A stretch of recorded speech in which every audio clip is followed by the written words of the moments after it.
దైవ మర్మములు. సహోదరుడు భక్తి సింగ్ గారి అనుభవములో దేవుడు ఆయనకు బయలుపరిచిన దైవ మర్మములు. ఆగస్టు 11. దేవుడు ఆ పట్టణంలోనున్నాడు, దానికి చలనము లేదు. అరుణోదయమున దేవుడు దానికి సహాయము చేయుచున్నాడు. 46వ కీర్తన 5వ వచనం. ఎన్నటికి రూపుమాయక అంతరించక ఏమాత్రము కదిలింపబడజాలని వాటిని వెదకవలనని దేవుడు తన ప్రజలను కోరుచున్నాడు.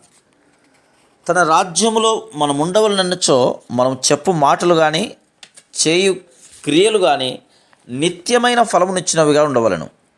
అట్లు జీవించుచు ఆయన సేవ చేయుచున్నచో ఆ రాజ్యములో మనం అంగీకరింపబడదుము. మనము జయించువారమనబడుటకు దేవుడిచ్చు పరీక్ష ఇదే.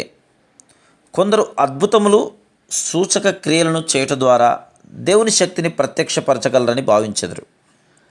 అయితే ఆయనను సంతోషపరచు క్రియలే నిరంతరము నిలుచును. ఈ విషయం మనము ఎల్లప్పుడూ జ్ఞాపకం ఉంచుకొనవలెను. రాజు తన కలలో ఒక ప్రతిమను చూచెను.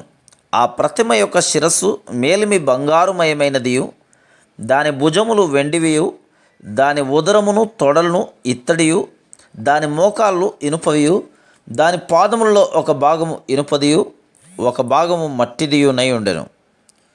ఒక చిన్న రాయి ఆ బలమైన ప్రతిమ పాదముల మీద పడెను. బంగారు, వెండి, ఇత్తడి, ఇనుము ఎంతో బలమైనవైనను ఆ రాయి పడిన వెంటనే అదంతయు కళ్ళములోని పొట్టువలే గాలికి చెదిరిపోయాను. వాటికి స్థలం ఎక్కడనూ లేకపోయాను. ప్రతిమను విరగ్గొట్టి ఆ రాయి సర్వభూతలమంత మహాపర్వతమాయెను.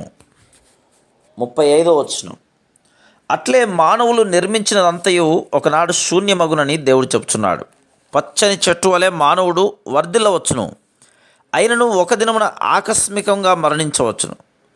బంగారము, వెండి, ఇత్తడి, ఇనుముల వలె బలముగా కనిపించినను ఒకనాడు నశించెదరు. దేవుని పని సామాన్య రీతిలో ఆరంభమగును. సువార్త ప్రకటించుటకు దేవుడు దేవదూతలను వాడటలేదు. అది దేవుని చిత్తం కాదు.